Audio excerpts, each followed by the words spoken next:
Hello friends, स्वागत है आपका मेरे यूट्यूब चैनल दीप क्लासेस में, जिसमें हमारा आज का टॉपिक है दिव्या उपन्यास की कथा वस्तु। हमारा आज का टॉपिक स्टार्ट करने से पहले अगर आप हमारे यूट्यूब चैनल पर नए हैं या आपने अभी तक हमारे चैनल को सब्सक्राइब नहीं किया है तो इसे सब्सक्राइब कर लें, जिससे हमारे आने वाले सभी वीडियो की नोटिफिकेशंस आप तक पहुंच सके। चलिए अब हम अपना टॉपिक स्टार्ट करते हैं। दिव्या एक ऐतिहासिक उपन्यास है जिसमें बौद्धकालीन कथानक के आधार पर सर्वदेशीय और सर्वकालीन सामाजिक मान्यताओं तथा उनसे पड़ने वाले प्रभावों की ओर संकेत है। दिव्या इतिहास नहीं, ऐतिहासिक कल्पना मात्र उपन्यास है।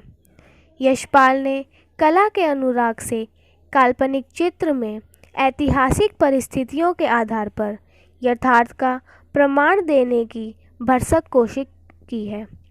यशपाल का यह उपन्यास 1945 ईस्वी में प्रथम प्रकाशित हुआ है। अब तक इसमें 12 संस्करण निकल चुके हैं। इसमें अंदाज़ा लगाया जा सकता है कि दिव्या उपन्यास की लोकप्रियता बहुत ही मानी जाती है। दिव्या उपन्यास की कथा का आरंभ सागल भद्र राज्य की गण परिषद के तत्वाधान में आयोजित एक कला प्रदर्शन से होता है। नारी के वयोवृद्ध महापंडित धर्मस्थ देव शर्मा की प्रपौत्री दिव्या रही है। वह कला के अधिशास्त्री राजनर्तकी देवी मल्लिका की शिष्या कुमारी दिव्या रही है। उन्होंने मधु पर्व के सर्वश्रेष्ठ नृत्य करने के उपलक्ष्य में सरस्वती पुत्र का पुष्ट किरीट वयोवृद्ध गणपति मित्रोदय से प्राप्त किया है। मधु पर्व के अवसर पर शास्त्र प्रतियोगिता का आयोजन किया गया है, जिसमें दासपुत्र पृथुसेन को सर्वश्रेष्ठ खंडाधिकारी घोषित किया जाता है।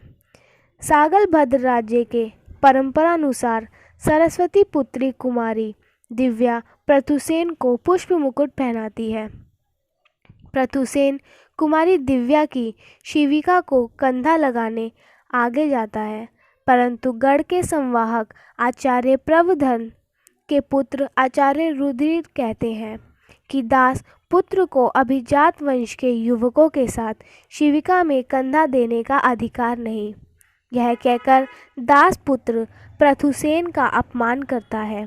यहाँ पर अपमानित हुए पृथुसेन न्यायप्रिय महापंडित धर्मस्थ देव शर्मा के न्यायालय में न्याय मांगने के लिए याचना लेकर जाता है। यहाँ पर पृथुसेन का सत्कार दिव्या करती है। दिव्या के संवेदना और स्वागत के कारण पृथुसेन उसकी ओर आकर्षित हो जाता है। कालांतर में यह प्रेम का आकर्षण धीरे धीरे प्रेम में परिणत होता है। इसके साथ साथ आचार्य रुद्रधीर और मूर्तिकार मारिश, यह दोनों भी दिव्या के प्रणय प्रार्थी हैं नजर आते हैं। कुछ कालांतर में केंथ्रेस पर आक्रमण होता है। पृथुसेन युद्ध के लिए जाने के लिए पहले दिव्या पृथुसेन को संपूर्ण रूप से आत्मसमर्पण कर देता है। यहाँ पृथुसेन भी अपनी दिव्या को विवाह का वचन देकर युद्ध हेतु चला जाता है। कुछ दिनों के बाद पृथुसेन विजयी होकर लौटने के बाद दिव्या आनंदित और पुलकित अवस्था में होती है, पर पृथुसेन द्वारा प्रदत्त गर्भ को पूर्ण कर चुकने के कारण उसे लज्जावश उसे मिल नहीं पाती। तो दूसरी तरफ गणपति मित्रोदस की कन्या सिरोघायल पृथुसेन की परिचर्चा करती है और वह पृथुसेन को दिव्या से मिलने नहीं देती। स्वस्थ होने पर अपने पिता एवं गणपति की प्रेरणा से पृथुसेन सिरो से विवाह करना स्वीकार कर लेता है। जैसे ही दिव्या को यह जानकारी पता चलती है कि पृथुसेन और सिरो का विवाह हो रहा है, तो उसके हृदय पर बहुत ही आघात पहुंचता है। यहाँ पर लज्जा, शोभ और आत्मग्लानि की भावना से दवीभूत हो दिव्या अपना साधन संपन्न प्रासाद छोड़कर किसी आश्रय की तलाश में निकल पड़ती है।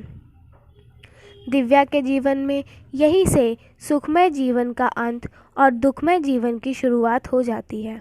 सबसे पहले दिव्या एक दास व्यवसायी प्रतुल के हाथों में पड़ती है। प्रतुल दिव्या को भूधर के हाथों 20 स्वर्ण मुद्रा में बेच देता है। उसके बाद गर्भवती दिव्या प्रसव हो जाती है और प्रसव के पश्चात भूधर दिव्या को पुरोहित चक्रधर के हाथों 50 स्वर्ण मुद्राओं में बेच देता है। यहाँ पर दिव्या के लिए जो काम था वह यह कि पहले स्वामिनी के पुत्र को भरपेट स्तनपान कराए, तत्पश्चात अपने पुत्र को स्तनपान कराना। यहाँ पर पुरोहित चक्रधर के यहाँ नारकीय यंत्रणा से निकलकर दिव्या बौद्ध संघ के शरण में जाना चाहती है, लेकिन वह भगोड़ी दासी के कारण बौद्ध संघ की नियमावली दिव्या को शरण देने से इनकार कर देता है। अतः वह निराश होकर आत्महत्या की आकांक्षा से पुत्र सहित यमुना नदी में कूद पड़ती है। इसमें दिव्या का शिशु तो निष्प्राण हो जाता है, परंतु वह राजनर्तकी देवी रत्नप्रभा द्वारा बचा ली जाती है। दया करुणा से ओतप्रोत रत्नप्रभा दिव्या को अपने प्रासाद में आश्रय देती है। वहाँ उसका नामकरण हो जाता है और उसे नया नाम अंशुमाला मिल जाता है। उसके बाद से दिव्या अंशुमाला के नाम से रत्नप्रभा की नृत्य और संगीत गोष्ठियों की शोभा बढ़ाने लगती है। दिव्या को केवल कला की काष्ठ पुतलिका है, वह अपना शरीर नहीं बेचती, इसलिए कला प्रेमियों के लिए उसकी कला से ही संतुष्ट रहना पड़ता है। रत्नप्रभा की आश्रय में रह रही दिव्या अर्थात अंशुमाला को अपनाने के कारण आचार्य रुद्रधीर वहां पहुंचता है, लेकिन दिव्या उसका प्रस्ताव अस्वीकारती है। सागल पहुंचने पर रुद्रधीर षड्यंत्र द्वारा राज्य के समस्त बागडोर हथिया लेते हैं और प्रथुसेन पदच्युत होकर अपनी जान बचाकर बौद्ध संघ की शरण में चला जाता है। तो दूसरी तरफ मारिश अपने सिद्धांतों द्वारा अंशुमाला को प्रभावित कर उसे अपना बनाने की इच्छा प्रकट करता है, किंतु वह असफल उस समय हो जाता है। इधर सागल की राजनर्तकी मल्लिका अंशुमाला को अपनी उत्तराधिकारी के रूप में रत्नप्रभा मांग लेती है। यह सारी बातें जब अभिजात वर्ग को पता चलती है कि उत्तराधिकारिणी के रूप में अंशुमाला जो हो रही है वह अन्य कोई नहीं किंतु महापंडित धर्मस्थ देव शर्मा की पौत्री दिव्या है, तो उसका विरोध होता है और कहते हैं भद्र में द्विज कन्या वैश्या के आसन पर बैठ वर्णाश्रम अपमानित नहीं कर सकती। यहाँ पर दिव्या निराश हो जाती है और नगर की बाह्य पांथशाला में आश्रय ग्रहण करती है। पांथशाला सभाजनों से भर जाता है। सभी आमत्य आचार्य रुद्रधीर, बौद्ध भिक्षु पृथुसेन और दार्शनिक मूर्तिकार मारिश तीनों भी दिव्या को अपनाने के लिए अपनी अपनी इच्छाएं प्रकट करते हैं। आचार्य अमात्य रुद्रधीर दिव्या को अपने प्रासाद में महादेवी का पद देना चाहते हैं, किंतु दिव्या उस प्रस्ताव को ठुकराती हुई कहती है ज्ञानी आचार्य कुल वधू का सम्मान, कुल माता का आदर और कुल देवी का अधिकार आर्य पुरुष का प्राशय मात्र है। वह नारी का सम्मान नहीं, उसे भोग करने वाले पराक्रमी पुरुष का सम्मान है। दासीहीन होकर भी आत्मनिर्भर रहेगी, सत्वहीन होकर वह जीवित नहीं रहेगी। दूसरी तरफ प्रथुसेन दिव्या को बौद्ध संघ के शरण प्राप्त करने के लिए आमंत्रित कर देता है। इस पर दिव्या कहती है भिक्षु के धर्म में नारी का क्या स्थान है। उस पर प्रथुसेन उत्तर देते हुए कहता है देवी, भिक्षु का धर्म निर्वाण है, भारी प्रवृत्ति का मार्ग है, भिक्षु के धर्म में नारी त्याज्य है। दिव्या प्रथुसेन को अपना धर्म पालन करने के लिए कहती है। उसी समय मूर्तिकार मारिश कहता है मारिश देवी को राजप्रसाद में महादेवी की आसन अर्पण नहीं कर सकता। वह देवी को निर्वाण के मिथ्या चिरंतन सुख का आश्वासन नहीं दे सकता। वह देवी के नारित्व की कामना में अपना पुरुषत्व अर्पण करता है। यह आश्रय का आनंद प्रदान चाहता है। वह नश्वर जीवन में संतोष की अनुभूति दे रहा है।